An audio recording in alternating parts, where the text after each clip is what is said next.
All right, we got this G63 in the shop. It was just in for some lighting modifications, but I'm just gonna look over the rest of the car and see if there's anything on it that needs to be addressed. One thing I did notice, two things I did notice. This key fob, you see it's sending signal? You see the car isn't doing anything? It only activates like super close. Now it works. Even that far. It does not activate more than like a couple feet away, so I don't know what that's about. Might be an antenna issue. It's not a key issue, I doubt, because usually if you get that little red light, then it's sending its signal, so it's doing its job. But anyways. Also too, when I was getting in and out, this trim piece is loose. It's supposed to be clipped in here to that little metal peg sticking out. It doesn't look broken. It just isn't clipped in right. And it slides in from the front. The way this thing installs it, like slides in like this. So you'd have to remove it totally from the seat and then get it in that first, and then it slides back into position. Whereas it slid back into position now, but it's not clipped in right on the front. So whatever that's about. I didn't inspect the interior or anything, but I did just notice that. But now to look over all the mechanical stuff. Okay. So let's see. Let me get these covers off so I can see in the engine a little bit. Okay, just got the covers off. Haven't looked at anything yet, but I did take a flashlight just to inspect this thing. Just to be sure it's not broken, and it is. You can see here that tab there. If I can get a focus on it. See how that's cracked open? It's not supposed to be like that. So it is broken. So we need a replacement of one of those. Let me just check the other one since I checked that one. I'd hate for them both to be broken and then just address one. These don't just break like that. Had to have been off at some point. Yeah, see that's completely solid. That's good.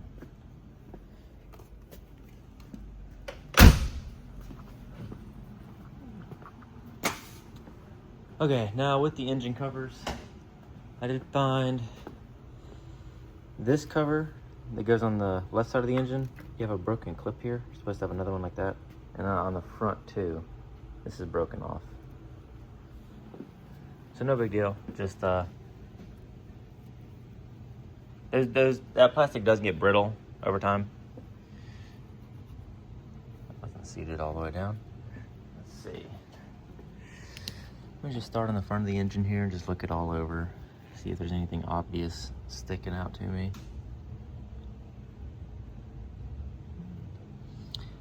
So I can see the front cylinder head timing covers are leaking oil. Let me see if I can get a focus on this. You can really see all the oil grime that's leaking onto everything below it. You can see the metal on the front of the engine, how that it's all like caked with that almost textured looking black stuff. That is oil leaking out of these covers here, this metal plate here on the front of the engine. It's hard to get a focus on these, but maybe you can see this one a little better. See the oil down there?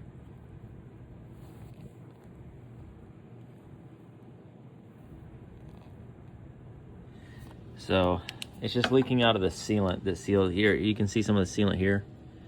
This stuff, little black goo. But there's sealant all the way around this cover. But you just simply have to take these covers off and reseal them and put them back on. Nearly all of these engines from the factory will leak like that at some point. This oil cap has a crack in it. I guess that's why it looks a little misty around here. You'll get oil vapors pushing out of that. See, apart from that, the belt looks okay. The tensioner looks all right. You can kind of see the belt hanging towards the back side of it. There's a large gap on the front, but not to be concerned with. I mean, that's okay.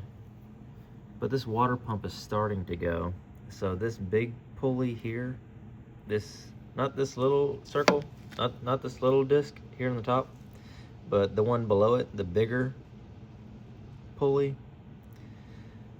You can see where the belt ends, and there's that little black strip where you can see the belt used to be, sort of a wear pattern. So as if like the belt is too far back on the pulley, but it's not. It's the fact that these pulleys, this portion comes out of the water pump. So you can see it's moved out by, you know, that much. If what I'm saying is making sense. It's hard to explain this without like drawing a picture or something.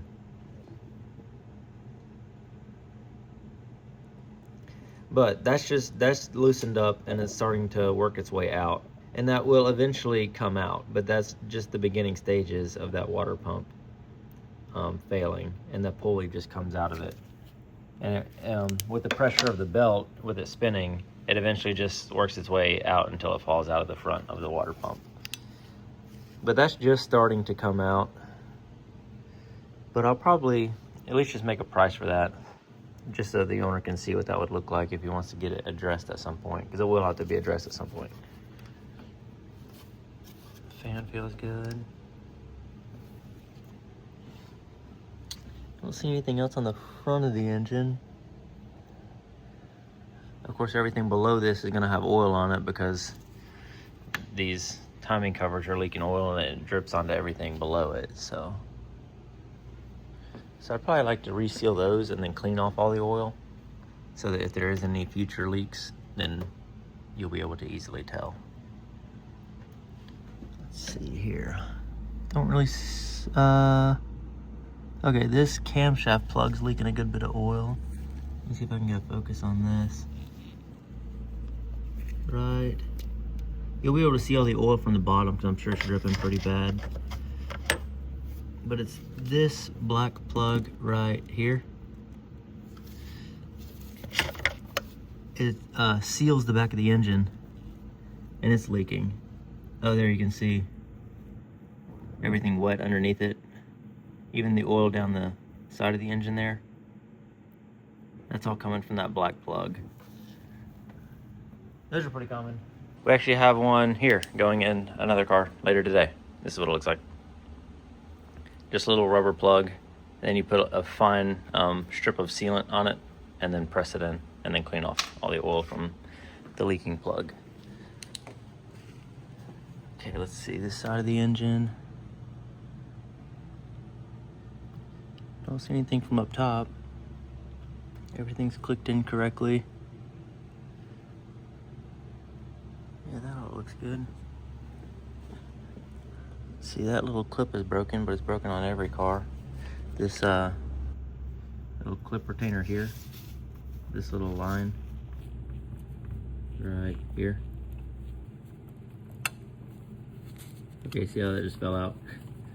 This portion of the clip right here is supposed to hold this little black line in place, but it's broken off like they always are. But I get a new one of those anytime I do any work on the front of the engine, because it's always broken, or if it's not, then as soon as you touch it, it'll break because that plastic gets really brittle. So like example, for these timing covers that I would quote out, I'm going to include like one of those. It's like $1.90, I think, but they're always broken. That's it on the top of the engine, really. Coolant level looks good. This coolant level looks fine. There's coolant in there. Yeah, the power steering, I don't see any leaks from the power steering from up top. This looks a little oily, but I don't know if it's just vaporized, like if it's just vapors that's come out, or if someone sort of had a sloppy top off. But last thing I want to check are these camshaft position sensors to see if there's oil in those. It's a common issue on this engine where these will leak oil into the wires. So I'm just going to check a couple of these and make sure they're not oily. Oh, yeah, they are. You can see the oil on the end of this electrical connector, how it's wet. That is engine oil. Let me check a few more. well, that is engine oil.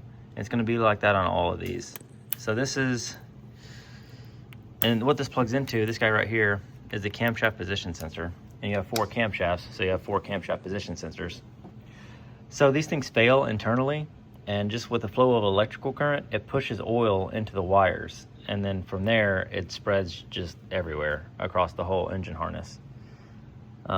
And every connector is gonna look like that too. Let me see if there's another one that's easily accessible. Maybe one on this side. Yeah, this one, let me check this one. But they're all 4 gonna have it like that. And they have revised versions of these sensors now that don't leak like that. But unfortunately, the only fix to get it resolved is obviously replace these 4 and then the wiring harness. Yeah, that one's wet too. All these are gonna be wet with oil. This one doesn't seem to be as bad as that one, but you can see it's wet there on the top. But anyways, it gets into the wire itself, like into the copper strands of the wire, and just spreads everywhere. Let me see if it's made it into the computer yet. That's usually a pretty bad sign. This is the engine computer, and this is the main connector block that goes to every single wire on the engine. So the whole engine wiring harness all ends up right here in this one connector, and it plugs into this engine computer. So let me pop this off and get that connector off and see if there's oil inside there, because it will make its way all the way to the computer. Okay, nope, nothing in the engine computer yet, so that's good to see. These are these little silver prongs are each of the little electrical pins that goes to each component on the engine, and you would see they'd be wet with oil. So it hasn't made its way here yet, which is good. I don't know what other electrical components it's made its way into. Usually the oxygen sensors is one of the first things you'll see, because you'll get like codes, like fault codes for oxygen sensor open circuit or something related to oxygen sensors, and it's not really anything wrong with them. It's just that there's oil in the connector.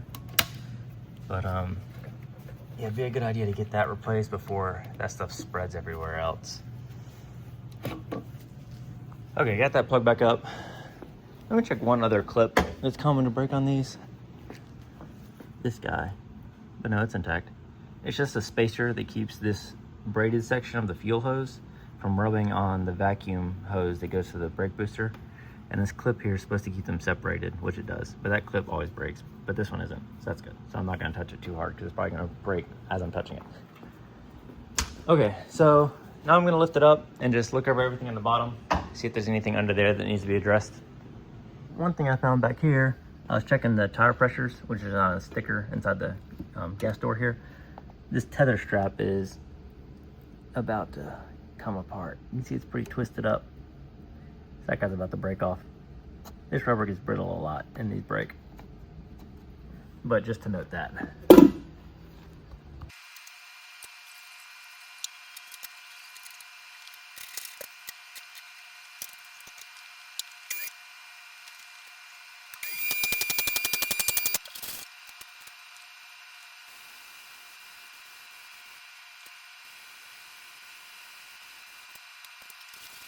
Okay, just got it lifted up.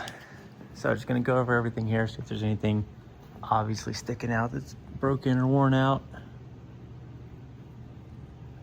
So far, everything looks good. All these ball joint boots, all the bushings look good. See, the steering damper looks good. It's not leaking. Oh, that's that camshaft plug. Yeah, here you can see from the bottom how much oil there is. That's what's dripping on this stuff down here. You can even see a droplet of oil forming there on the back of that metal. But there's a little swatch here. I don't know if you can see, it's a little wet on this bar. It's just dripping down from that camshaft plug. But let me see, these brakes look good. This rotor has a little bit of a lip on it, but not bad at all. I'm sure it's above the minimum level. The outside pad looks pretty good. I'd say 30-40% front brake life. Tires are really good. Those are really thick. Let me see this brake pad. The inner one, yeah, that looks good. And the outer one, yeah, that's about the same as the other side. I'd say 30%. Everything else on this side, oh, that looks fine. These lower shock bushings, they wear out a lot and they'll crack. Sort of like they're doing now, but it'll be a lot worse than that. Like those cracks will be a lot deeper. So that's nothing to be concerned with yet. It is leaking a bit. It is. I looked at it on the way up. I guess it's more wet on the outside, or now that I have a flashlight on it. You can see the oil coming out of this shock absorber. On this one too. See if I can get a focus on it. Yeah, see it's wet with oil. Usually when you can see oil leaking out of a shock absorber, the gas charge has long been leaked out. So it'd be a good idea to get new front shocks on it. The steering damper looks good. No play in that drive shaft. Let me check out the bottom of the engine here before I move back too fast. See, all that looks pretty good. Don't see anything there. All down the side of the engine looks fine. It looks like this has been cleaned off before, sort of this, I don't know, spray pattern. So I wonder if the rear main seal was leaking at some point and someone changed it and then cleaned all this off with like an alcohol-based cleaner, like brake cleaner.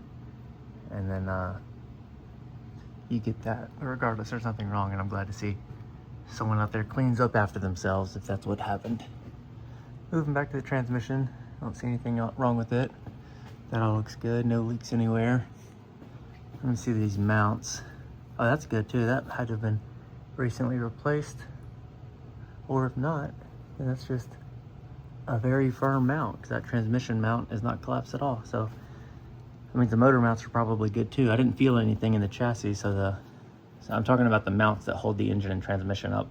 There's like rubber, well, like big rubber pucks that hold the engine in the car and hold the transmission in the car, and they'll sag over time and collapse down. These are not, so that feels good. Now let me check this drive shaft. You have a drive shaft going from the transfer case, or from the transmission to the transfer case. Yeah, that feels good too. And then the last thing is the rear drive shaft. Yeah, that feels good. No play in the U-joints or anything. Transfer case looks great. I don't see any leaks coming from anywhere. This is perfectly dry. A little sweating around this plug, but nothing to be concerned with at all. I still have to piece the service history together on this car, make sure everything's up to date on that. I wonder if this has ever been serviced. It's a 2018 car, so I don't know what the interval is. I think it's the same for the transmission, but I'll double check that and just make sure that's all up to service. The bushings, those look good. I don't see any tearing in those at all. The rubber looks good. Move to the back here. Check these shocks out. Is that wet? Oh, that is wet too. Because you will get like some brighter metal here from the shock moving up and down inside this sleeve, but that's oil, like shock oil. The left side's worse than the right side. So yeah, I'd probably get new ones of those in too. And if you are going to take these shocks out, I'll probably bill or quote in these bushings too. I wouldn't take it out just for this, but if the shock absorber is going to be out anyways, then I would definitely like to replace those. You can see how it's cracking, starting to crack. But if I'm replacing the shock absorbers anyways, then I'll definitely put new rubber bushings in there as well. And the rear ones come with it pressed in there, except for the top. So I'll do the same for the top too. So I'll go ahead and alleviate both of those issues with the new shock absorbers. Look at everything else. There's not a whole lot to go wrong back here. It's a solid rear axle. Just a couple of little bushings to check out and make sure nothing's leaking, none of the brake lines are leaking or nothing like that. And they're not. Everything looks really good. It's hard to get a eyesight on this brake pad, but it's a decent amount of life left. Same with this tire, that looks good. Let me check this outside pad. Yeah, it's about the same as the front. Like 30-ish% life left. See if I can get a good sight on this one. This tire looks good. And This brake pad, it's getting there. It'll probably need brakes, I'd say, probably towards the end of the year, maybe around the next time this is due for service, like oil change. It'll need front and rear brakes. And I would definitely say pads and rotors. It looks like the second set of pads on these rotors anyways, because the rears also have a little bit of a lip to them. It's pretty soft metal, the Mercedes rotors are made out of. So you'll see that a lot, like they wear together. Everything else, the differential locks look good. Don't see anything coming from the fuel tank. All that looks good. So yeah, underneath it looks pretty good. I don't see anything. Yeah, so really just those shock absorbers under here. And that's it, really. Yeah, everything under it looks great. I don't see anything wrong at all. Which there's not a lot to go wrong with these because they're so stout. It's such a solid chassis. It's just not control arms and things. You just got a giant solid axle front and rear. So there's only a couple things that can go wrong and wear out. But the shock absorbers being one of them, and they are on this car. But anyways, I'll piece all this together, get prices together for everything, and we can see what that looks like and see if he wants to get any of this stuff addressed.